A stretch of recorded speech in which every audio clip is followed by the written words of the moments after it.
This podcast contains potentially adult language, adult themes, definitely drinking, and possibly sexual context. Listener discretion is advised.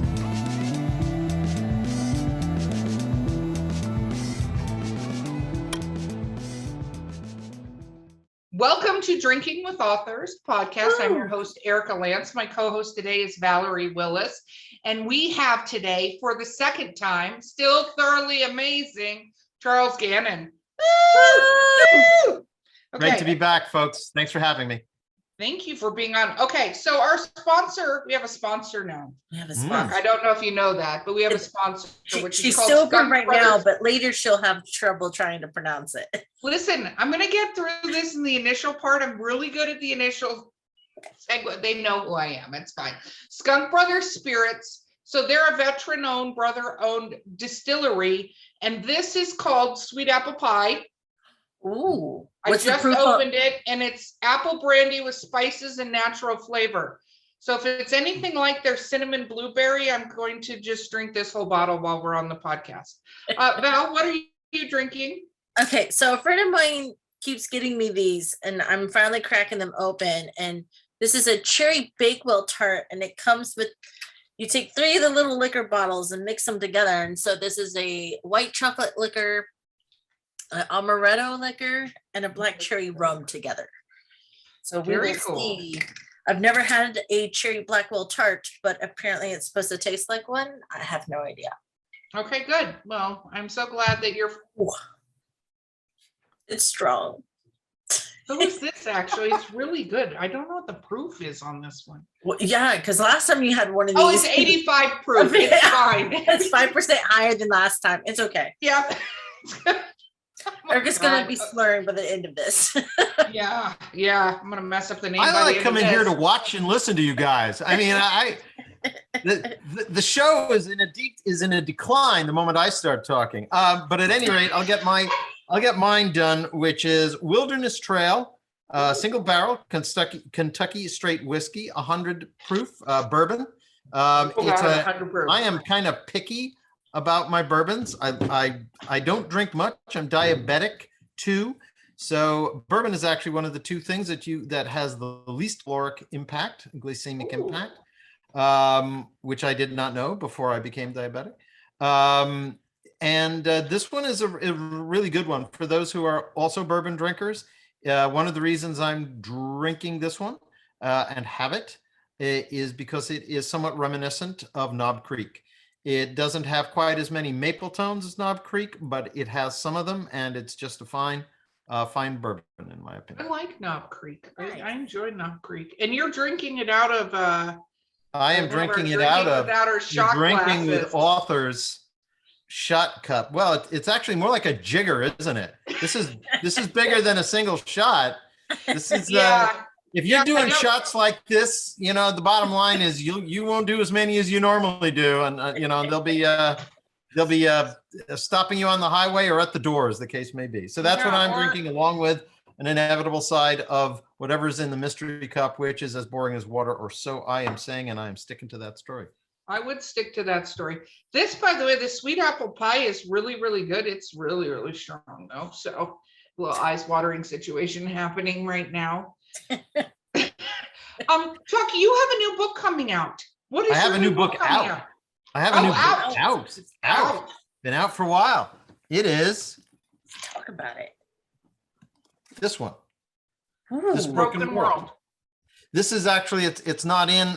This is an ARC. That's why it's shiny and flexible, because it's actually a hardcover, but I don't have one in easy reach. So that will have to do for now. It is an epic fantasy with a variety of what I would call slipstream elements. It is not like any epic fantasy you have read. Ooh. I not only thought that to be the case, but then I've had lots of people say, I really like this, but it's really different. They like the way it's different, but it is different. It has, and part of it is because it is both an homage and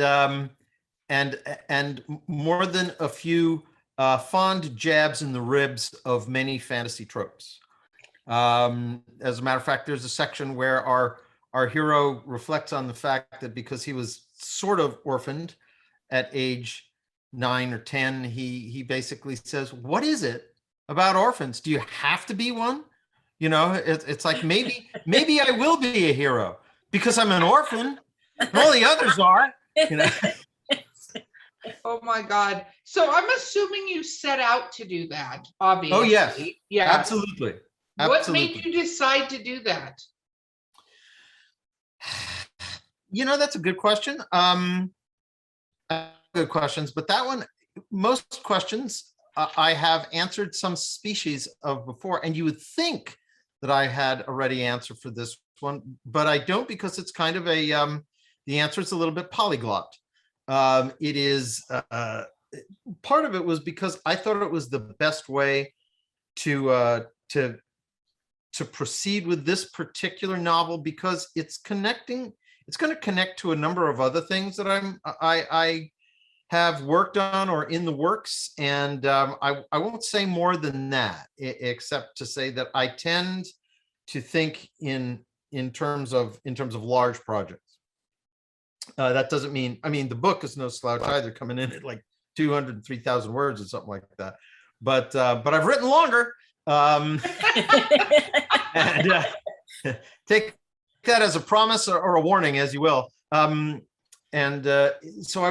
this was the best way to approach this, in knowing it was going to fit into this larger scheme, was both serious, but also with a variety of elements in it that sort of showed that from the authorial standpoint, I know I am working in a lot of what I pull is well-known material.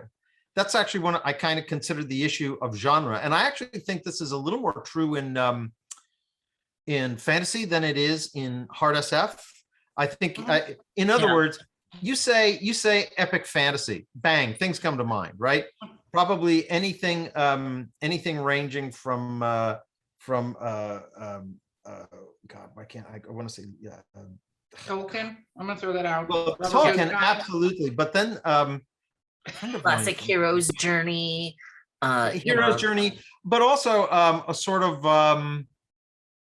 there's a kind of political groundedness in a lot of it. And what I mean by that is that even although Middle Earth has nothing to do with our world, the relationships between peoples, the relationships between different times in a single culture, all play someplace between significant to crucial role in the story and the outcomes. Whereas when I think of high fantasy, a lot less so, or not at all, you know, sort of the way I think of that. So this is very much more in the epic fantasy bailiwick, or I would say that circle on the Venn diagram, but it's got some other things in it which will not feel exactly like that. And that's I can't say a lot more than that. I will hope people will read it. It's a bit of a departure and find out. It's a bit of a departure for me in that it is third person, which is what I normally do. But I've also done some first person recently, doing the Black Sky, the Black Tide Rising novels set in John Ringo's universe, which was all first person journal. So what I did here was that each section of the book, and sometimes at intervals also, but usually at the launch of each part of the book, we get a journal entry from our protagonist, which is fun for me because his first journal entry is 9. And so he, at some point, he tries to spell things. And I had huge fun with this. He'll say, we're about to go on a journey. He tries to spell journey. He tries 3 times, crosses each one out, and ultimately is trip. So, you know, so that's, I had some fun with that, which is also part of, from a narrative standpoint, me trying to suggest that although there are a lot of very serious topics in the novel, and there's some outright tragedy, I wanted it not to be, I wanted to set this aside from my hard SF work, in which I take I take a very distant narrative perspective. I don't mean to say detached, but for me, if hard SF lives in the idea of, can you believe it, right? Right. And otherwise, don't bother with the hard. Just to go into SF, and if you find yourself in space opera, just remember what Edna Mode says still pertains: no capes. But at any rate, one of the things that I do there is I'm very, very conscious of my voice is not character in a hard SF novel. I am there to be a non-intrusive narrator that is more in the order of not even bearing witness, more like, what if there were drones every place you needed them, and occasionally inside the heads of people? But that's really as far as I go. Poetry is difficult to do in the language. And I love playing with language, and I love putting in more euphony. That was one of the things that I was able to do in this. It gave me the freedom to do so.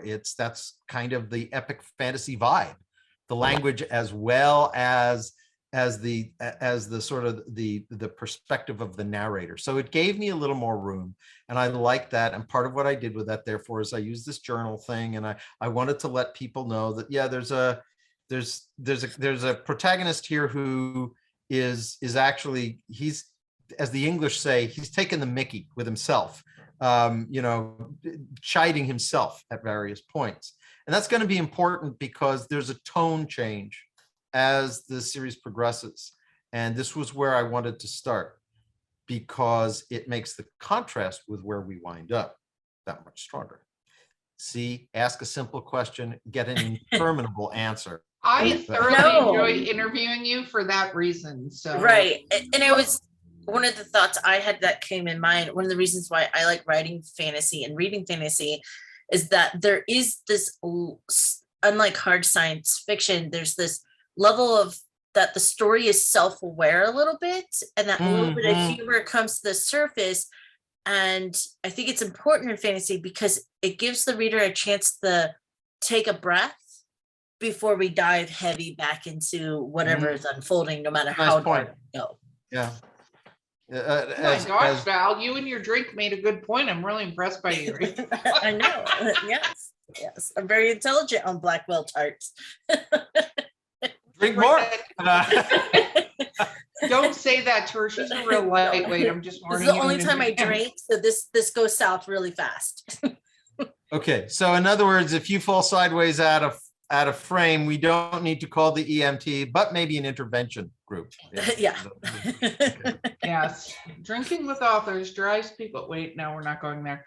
Okay. So that's exciting. This is very exciting. And I love the layers, because I think that's really fascinating. The layers that you're talking about, because I think for sometimes authors, it's very hard to even get through the layer of the book they're writing versus the series they're writing, and where they want to take that series and how do they do that. So when you were last on the podcast, I don't know if we talked about this, but how big of a world book do you build for like this series and its connection to your other series, or is it all in your head? Oh, no, I can't keep all that in my head. I am a bear of little brain. But what I do, this is kind of interesting, because I had this project kicking around in my head longer. I had both projects, the Caine Riordan series, the hard SF series, and this one kicking around inside my head. But this one was closer to when I was like 13. Whoa. Suffice to say, I'm not 13 anymore. I'm, too much longer, and I'm gonna lap that on the a fifth time, So at any rate, but the thing is, this one actually preserves more of the shapes I was seeing at that time, and then I put it aside because, well, just a bunch of reasons. There's the groundedness of hard SF allows you to make observations on the world without becoming, just offering them without passing comment or judgment on them, which was something that was important to me. I mean, God knows there's a lot of hard SF that does, but I always kind of feel that that would also be a contrivance. For instance, I can talk about bigotry and my science fiction books later on, if you want, but it depends how much more of that tart you drink, I suppose. There's more coming. There's more Okay. coming. I'm opening Okay. it again. I only poured a But little tart. I'm going to ask you to toss me that question again, because I got off, as one does, on a tangent, at least as I do. No, you're asking Hold on, her. it's fine. I'm going back. I can get there. It's World Book. The question was around The World Book. Yes. the World Book. Look, How I can big get is your back World there, Book? Valerie. How deep Wow, is that? I could hear the tape rewinding. I really could. It was a very and in huge backwards- VHS. Backwards, it says "drink more apple pie." But at any rate, And cheers It's- to everyone. it's either that or satanic rituals. The Maybe World both. Book on this was really pretty big. The biggest challenge here was not creating new things so much as it was saying, because like I said, I kept a lot of what was from my teenage years, and I took a look at it and I said, no. No, this was at that age. You're still, I think, as a young author in both experience and age, there's a lot of imitation is the sincerest form of flattery.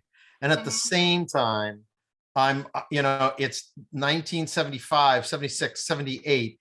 Dungeons and Dragons is sort of simultaneously the thing that no one will admit to doing, but is this sort of underground cultural wave that anybody under the age of 18 and the age increased as that advanced was taking place all around us. So all these things are sort of, I can look at the quote, my World Book, and say, wow, I see some very interesting influences. Thanks. 2/3 of this is gone or is significantly reinvented to be fresh.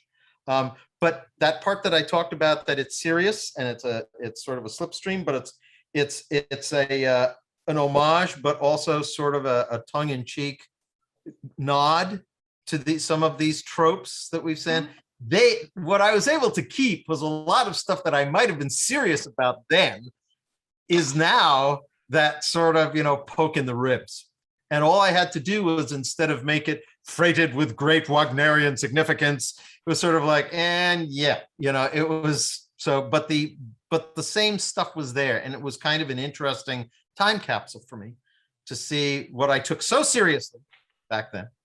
And what I don't take seriously now. Although I will say that between the mid 70s and now, our entire genre, epic fantasy itself, has put itself on the map in certain indelible ways, inescapable ways, that I think that has also, if I had been revising this 20 years ago, I probably wouldn't have felt that so many of the tropes needed to be nodded at in a sort of waggish way, saying, yeah, and there's this thing too. We all know that's here. It's got to be here. It's epic fantasy, har. But I think that between, the enduring publication of Tolkien and I think the rediscovery after Tolkien of a lot of the swords and sorcery stuff, like Robert E. Howard and Fritz Lieber and all of this sort of stuff. And then, of course, they're turned into movies.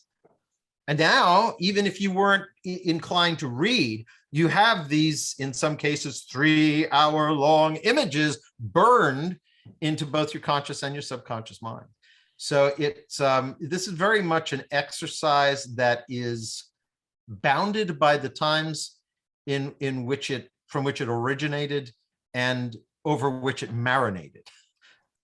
I think it's fascinating so I wrote some stuff, Val wrote some stuff. We actually publish it under Sweet. an anthology called Teen Angst, some of our stuff, and it's just I'll bet that's truth in advertising.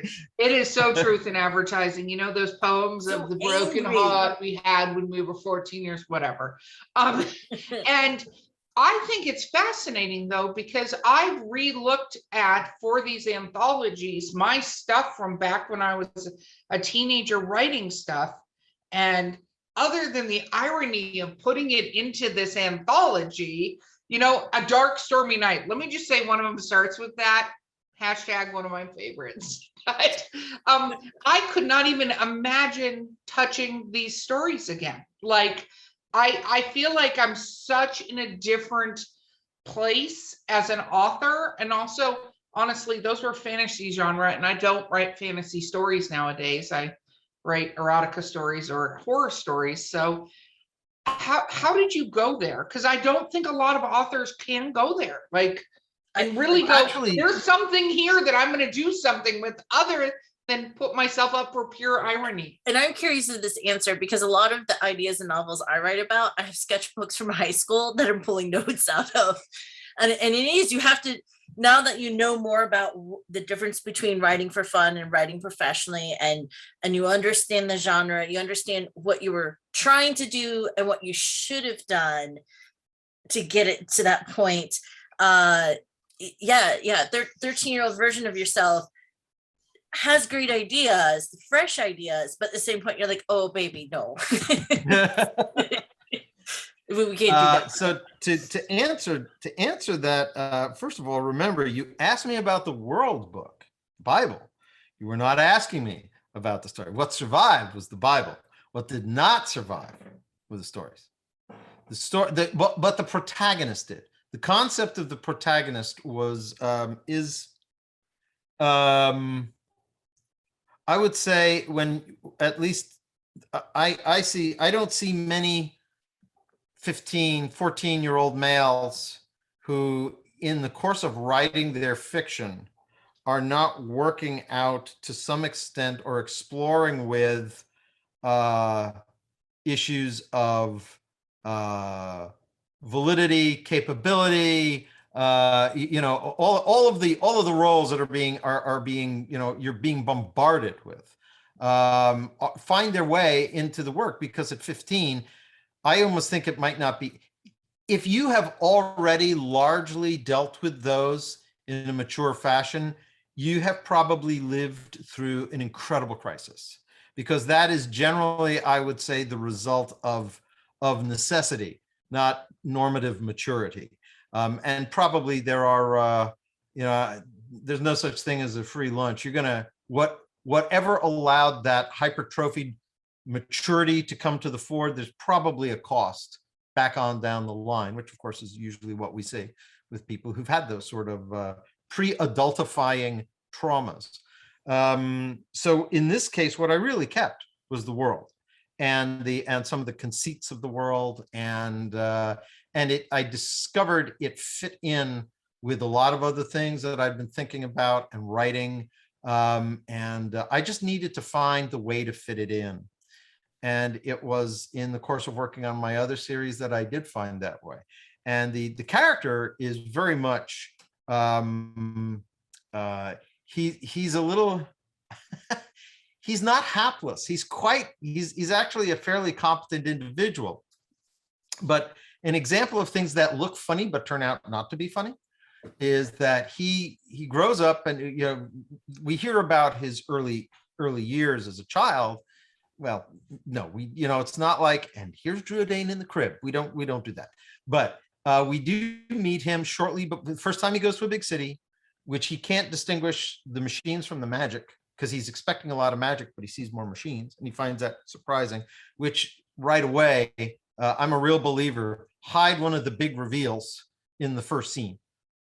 Because the first scene, you have the advantage of the reader. If you're doing a good enough job and you're pulling them in, it's sort of like that first taste of a dish, or that first time you go into a museum and you're like, oh my gosh, and you will miss details. You will miss perhaps nuances that on your way out you say, oh, I didn't even realize the importance of that painting there until we got to the end of the gallery. And now it's sort of like, these are bookends. Okay, cool. But so the first scenes with him are very important, and they start out as kind of funny. He's the kid who's, we learn he's bright. We learn he has parents who are very loving, very different. It's not exactly clear what they do. They live on a farm, but everybody considers them lousy farmers. And they only have enough to really, as like a cottage farm. But they have money anyhow. So before you think that they're members of the fantasy mafia, which they're not exactly, this is how we get introduced to him. And even in his loss, so he wants to, when he loses his parents, and he says, I want to be what my dad thought I could be, which he doesn't really remember quite accurately, because he remembers language through the lens of him being 8. So he thinks dad wanted me to be, and I want to be a member of the Legion, and I want to go forward, and I want to defend, and maybe one day I'll be the emperor. And they keep on correcting him. No, it's the propraetor princeps. I can't remember what he calls him, but he gets language wrong on comical occasions. And when he finally gets his assignment, after he's been sort of mentored along by a quasi mentor, foster aunt, etc., sort of thing, he gets, and he's scored the highest in everything. In some cases, setting records that they since they were keeping records. And he looks at it and he says, I'm gonna be, because he's been working in a library, and he knows that one of the coolest job you can have in the library, other than his own, is to be a courier, which is to go to other places on this planet and bring back. And he's expecting to be, one of the prime candidates for the Legion. He says, I'm going to be a courier, a junior assistant courier. That's what I'm going. And he's livid. But by the end of the novel, you know very well why he was made a courier and why he was made things after that. And it's one of the things, so talking about layers, one of the things that I wanted to do with this, which is hardly original, but that there's more than meets the eye in terms of why he starts where he starts, which of course is, I'm not trying to borrow the Luke Skywalker theme from Star Wars, because it turns out, of course, he's anything but a simple farm boy.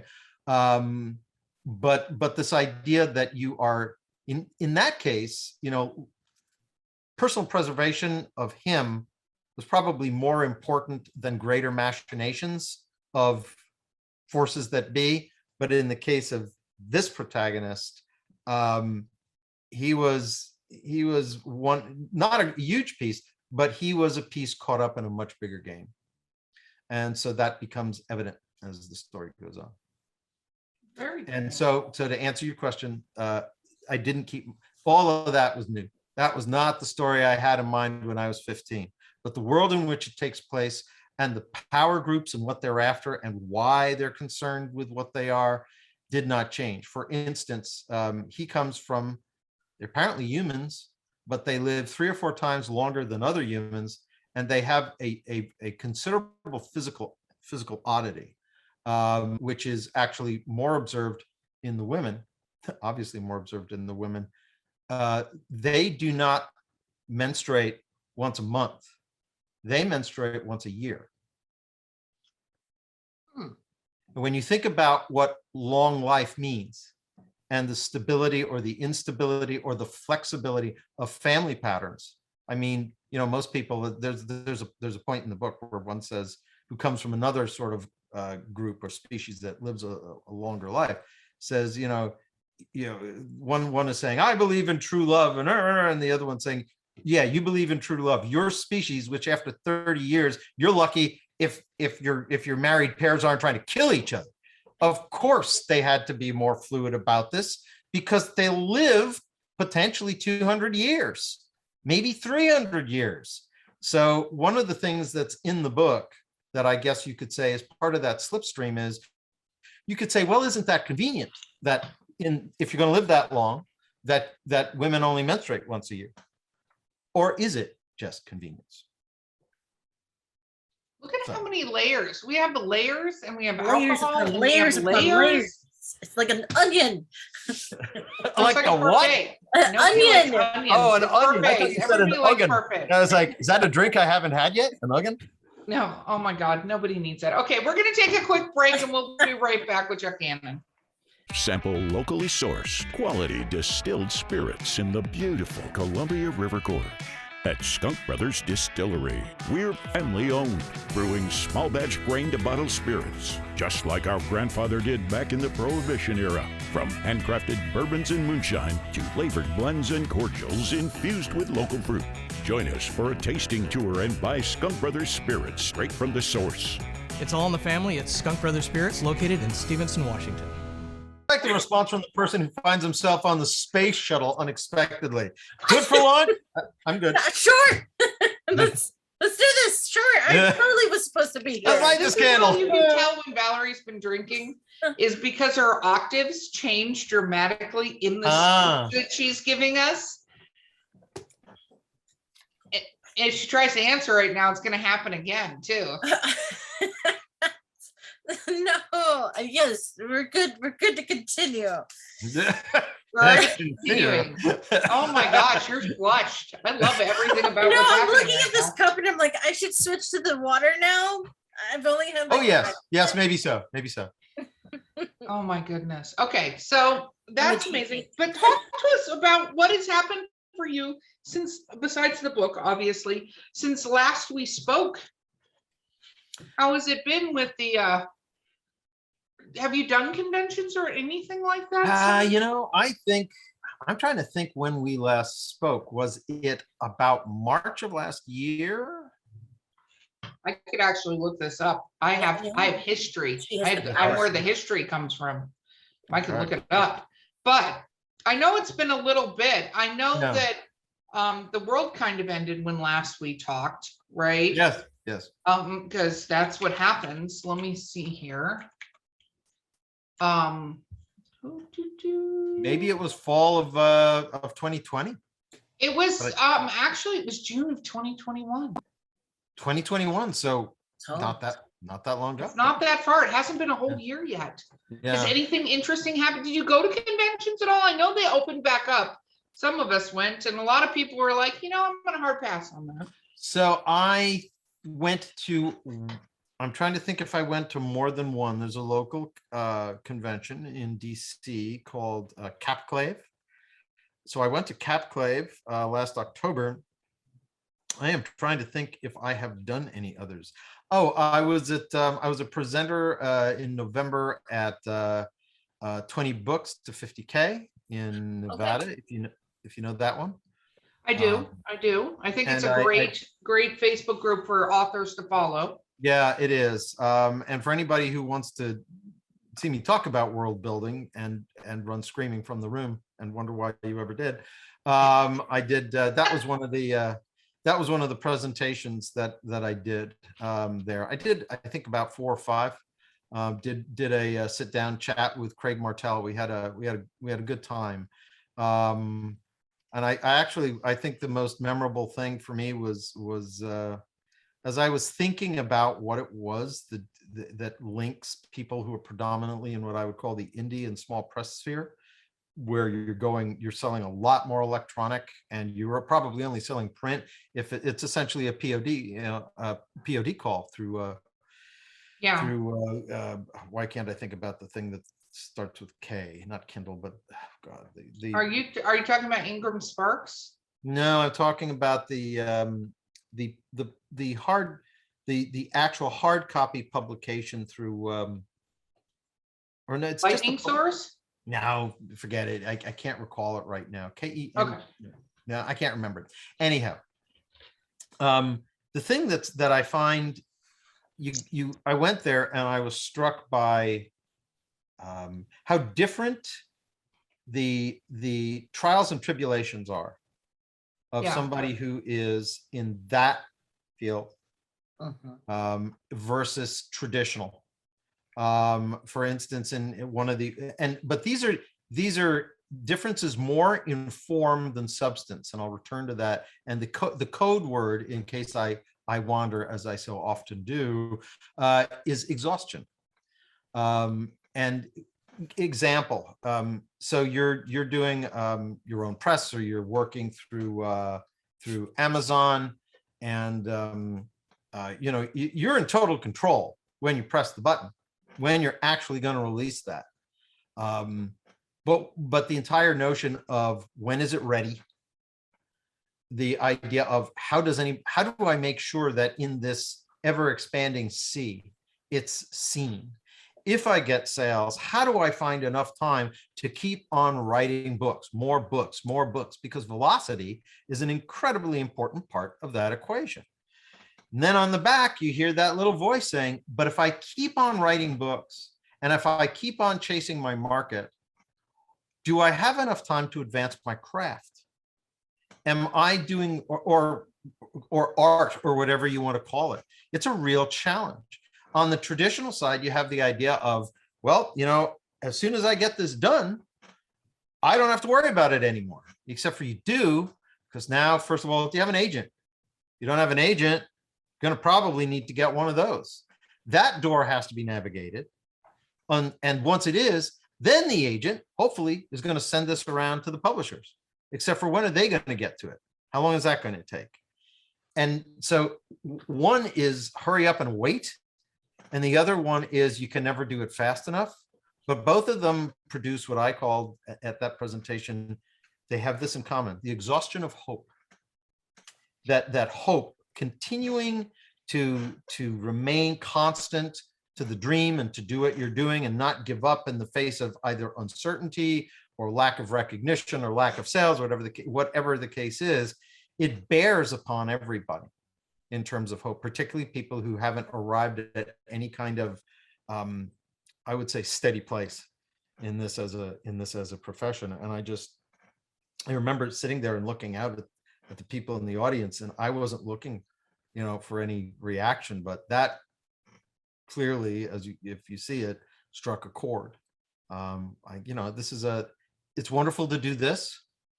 Those are the two cons I've done, but it's always a lonely job. I mean, you may have characters in your head and worlds there that you'd be just as happy to inhabit, maybe happier than this one. But nonetheless, this is not something one does by committee.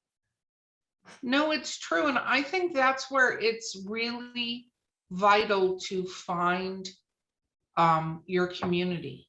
Yeah, like we talk about that a lot on the podcast, and finding even other authors that write your genre, local writing groups that are good. I warn against local critique groups because I feel like some people who just like to be shitty to people gravitate towards the critique groups, but just finding other people of like mind who can share some of the stories that you've gone through, because I think what you're saying is so valuable, and there's so many misses that we see. And I, you know, doing this, talking on the podcast, I talk to authors from you, best-selling authors, down to, hi, I just published my first book ever myself on Kindle, you know, and I see, to your point, a theme also that you can't do this by yourself completely. You really can't, or shouldn't. I don't know what the right word is there, to do it by yourself. And I think it's so important to find other people, not to help you write your book, not to do any of that, but to just be a person that is like-minded to you, knows what you're going through in some part of your trial or tribulation, to go, you know what, it's okay, we're going to get through this, and that's going to happen, because it is exhausting, and you do run into stupid crap all the time, and it's not changing. Like, I had an author on our podcast a few weeks ago, and she had used a vanity press. Amazing story that she has, brilliant writer. And because I looked up her, you know, I cyberstalk her guests, like, not drunk most of the time. I'm drunk some of the time, but whatever. I cyberstalk, and she's a really good writer, and she gave a vanity press $5,000 to put her book out and to do the cover. And I asked her a bunch of questions not on the actual podcast. And she actually sent me an Instagram message and is like, I was going to send them book 2. I pulled it back. I've sent it to you guys.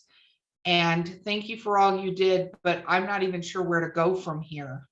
And it broke my heart hearing this from her, because here's an artist who has this art that is good, and the predators out there got to her, so it's like that wounded warrior you come across, or whatever you want to call it, where it's like, are they still in enough pieces to bandage them up and help them go back to what they were doing or not? And if you don't have anyone else around you that can maybe go, I read on this website that maybe you shouldn't do that, or whatever you want them to say. And I think that's the other thing that's out there. That's a big issue, and why it's important to go to more than one webinar or more than one workshop, more than one lecture about the same topic, because there's no straight and narrow, there's no like concrete answer to any of the parts to this. I've been a typesetter for over a decade, almost 2 decades now, and I've worked for individual authors. I've worked for small presses. I've freelanced out to big guys. I've worked at a vanity press myself. And the difference on from right to the far left is the spectrum is just ginormous. And if you don't take the time to take advantage of the education that is out there from authors who have walked their own path, find an author that has similar values, who have similar ideas of what success looks like, you're going to have a harder time keeping that hope value up. So I totally agree that, yeah, people break in this industry and they lose hope.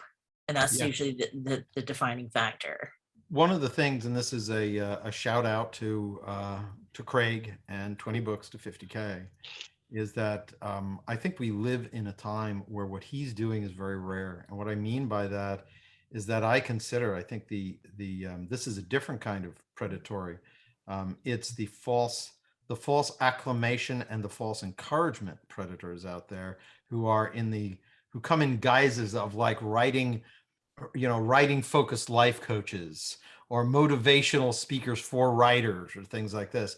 And I mean, maybe maybe most of them even start with the intent that they're there to help people. But it only takes a few to realize, wow, this is something that means a lot to people. They'll part with money. They'll part with food money and rent money if they can.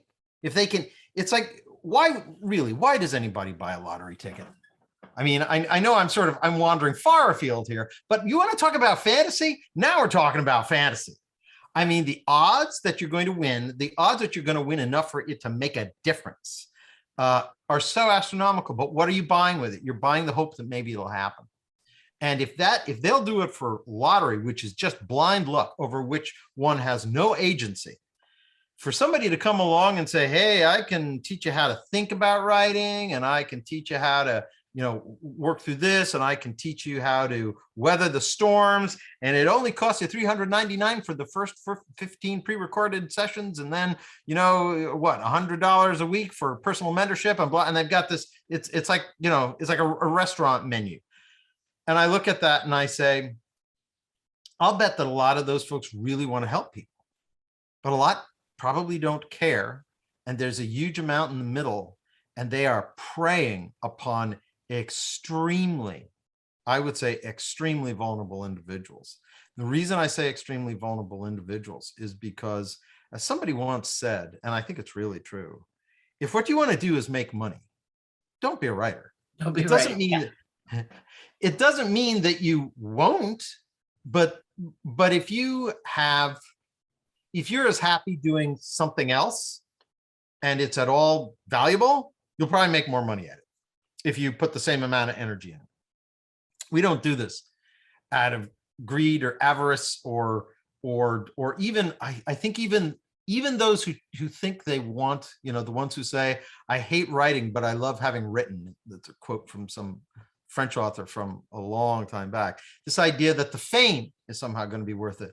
This is an endurance race. And the people who aren't in for the love of it and because you feel you gotta. It's not a I wanna, it's a have to.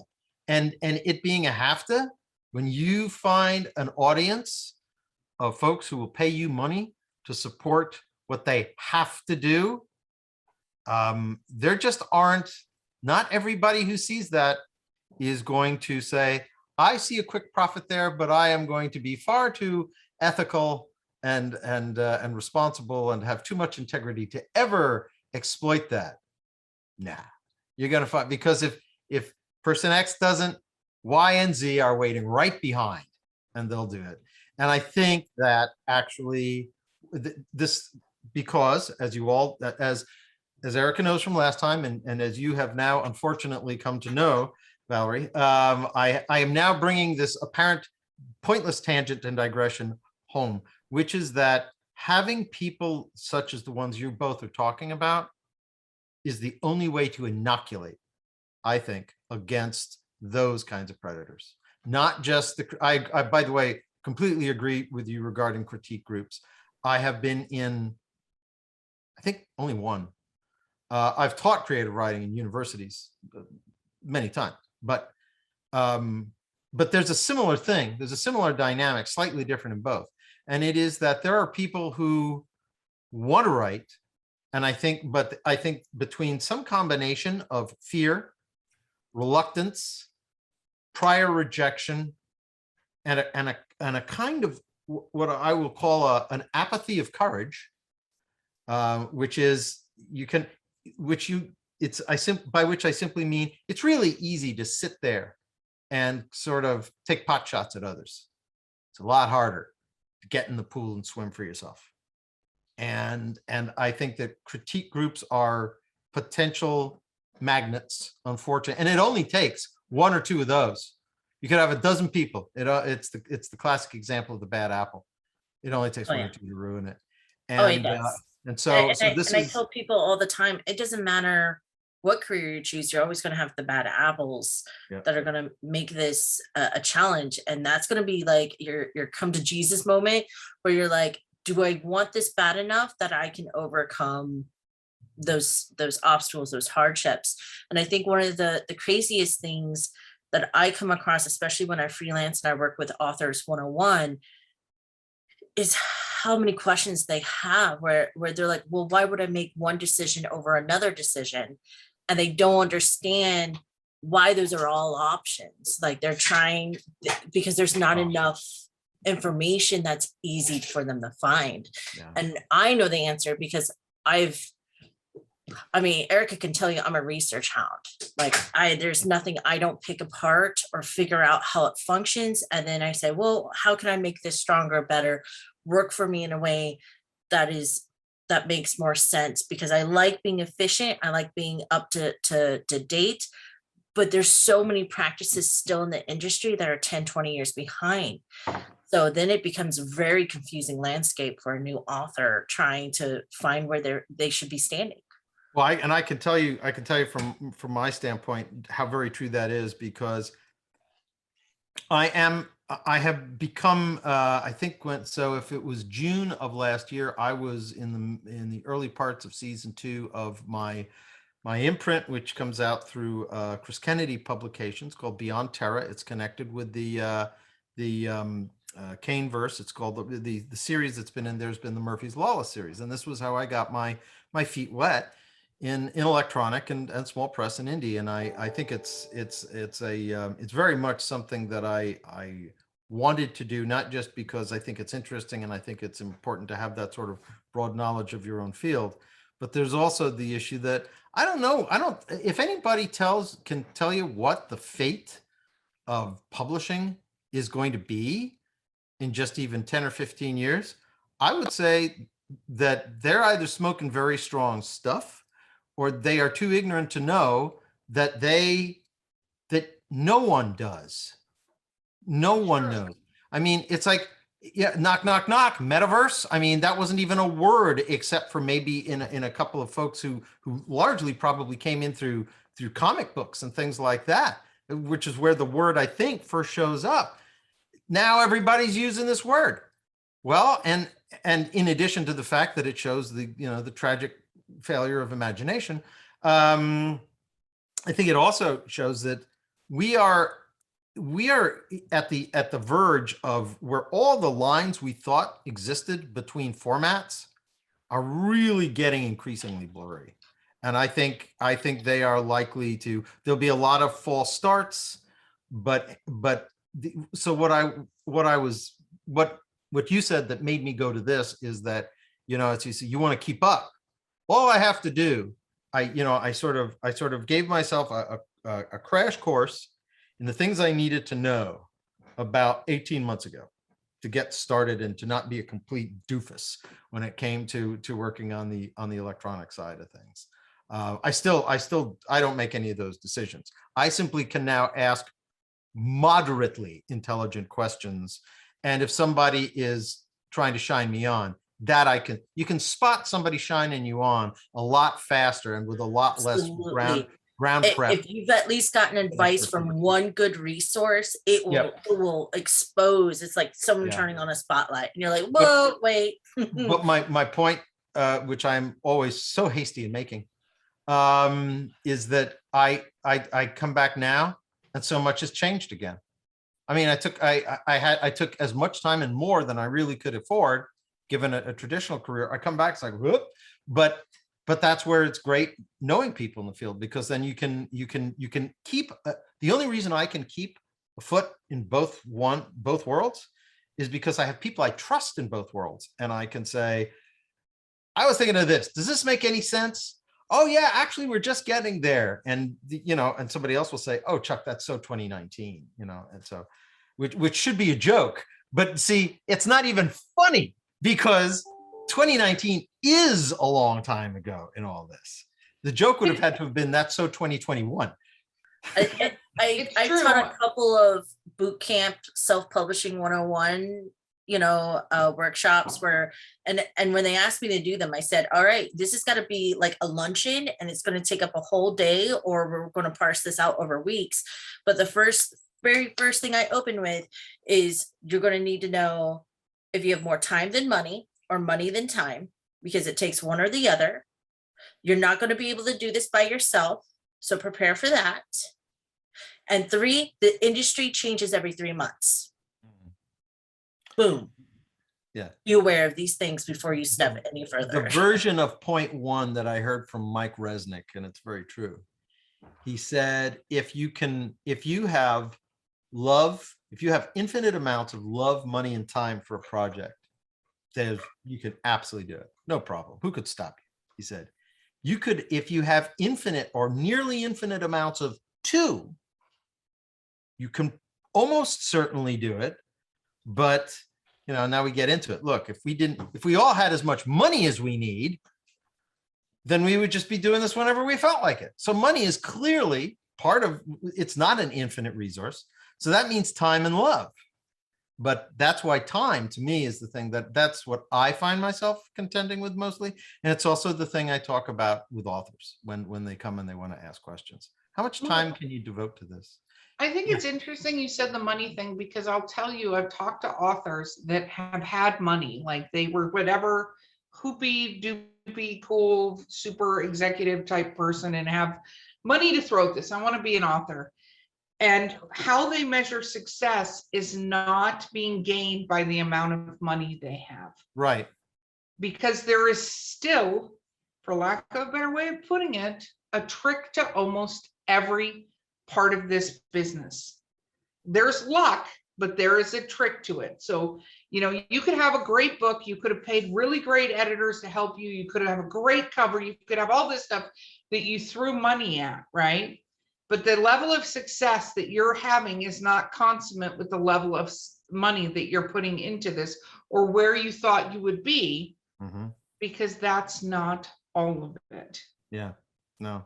And speaking on luck, I read something recently that I would say to all your viewers, and it has to do with the notion of talent is important. It's great if the talent is a gift. But you can work. You could definitely make yourself better. But determination is very important.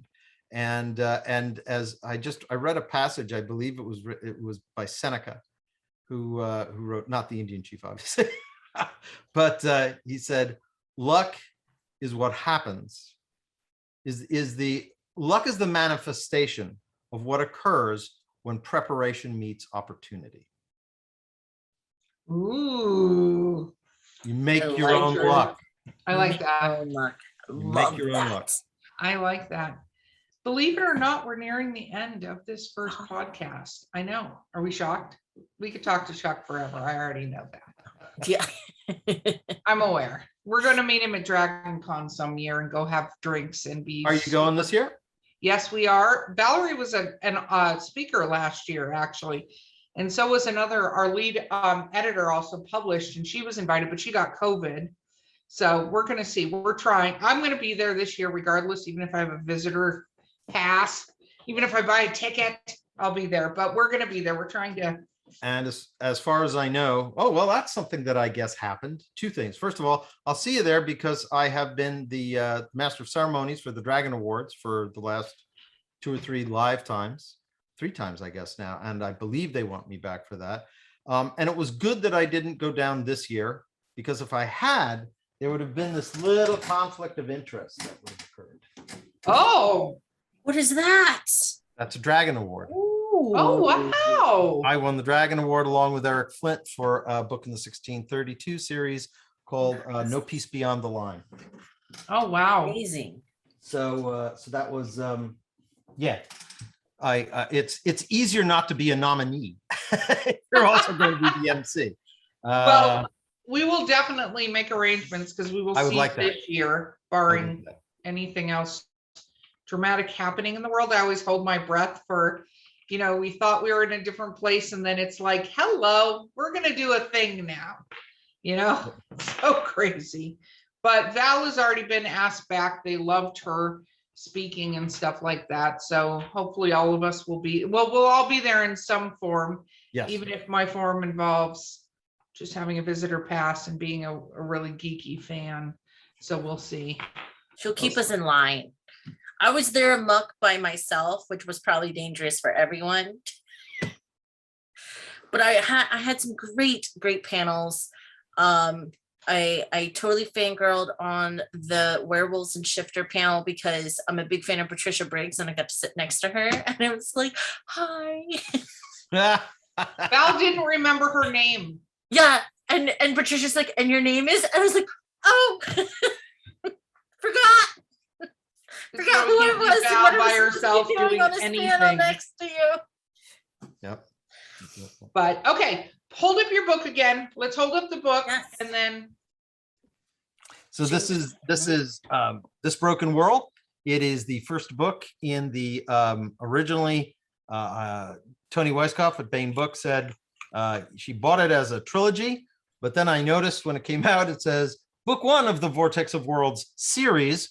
So apparently it may have more than 3 in store. The one that I'm working on right now in the Vortex of Worlds series is Into the Vortex, and the third is Toward the Maw.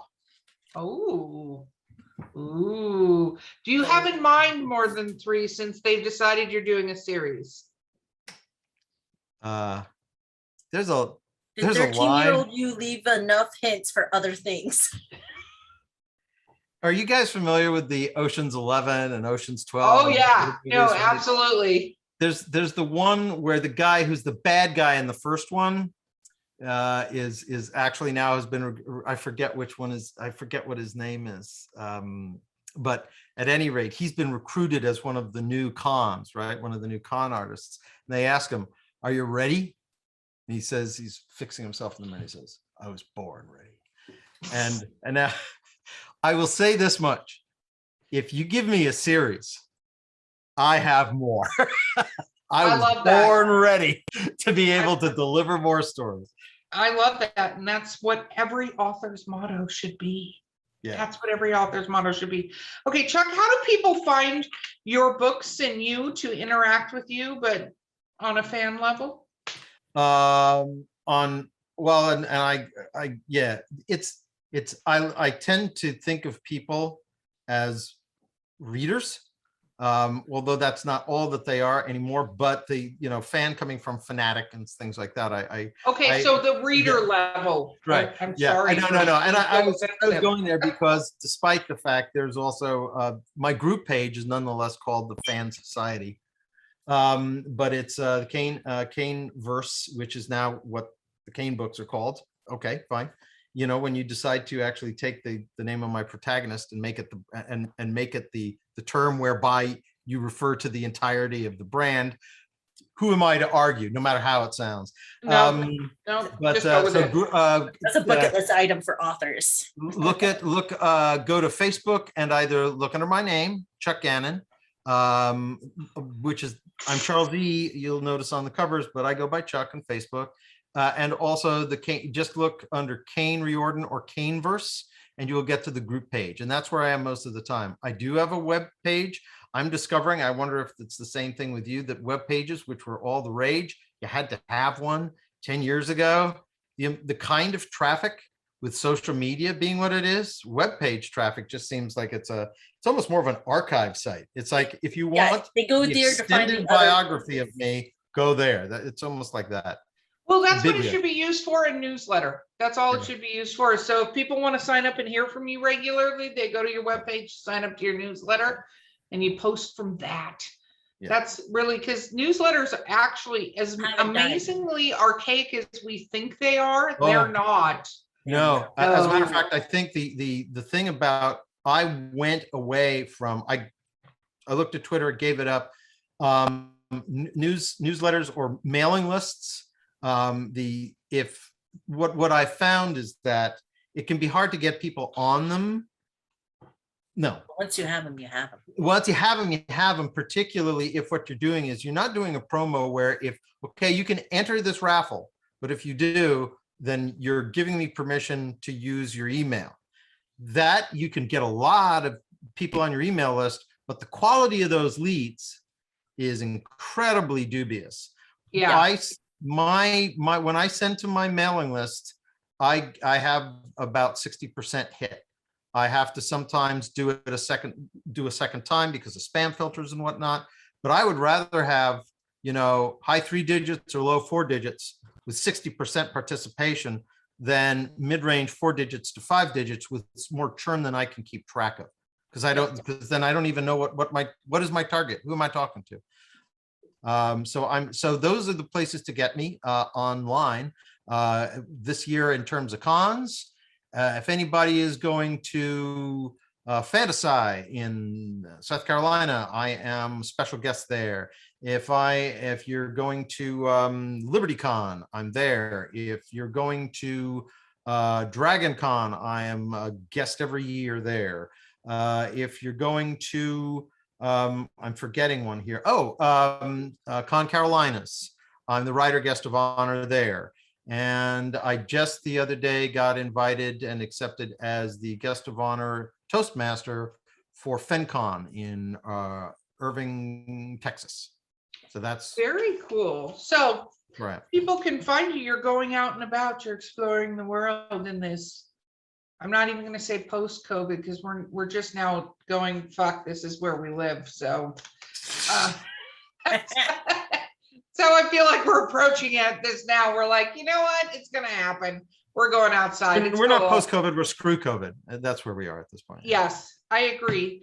Chuck, thank you again for being on the podcast with us. This has been amazing. You are so much fun every time you're here.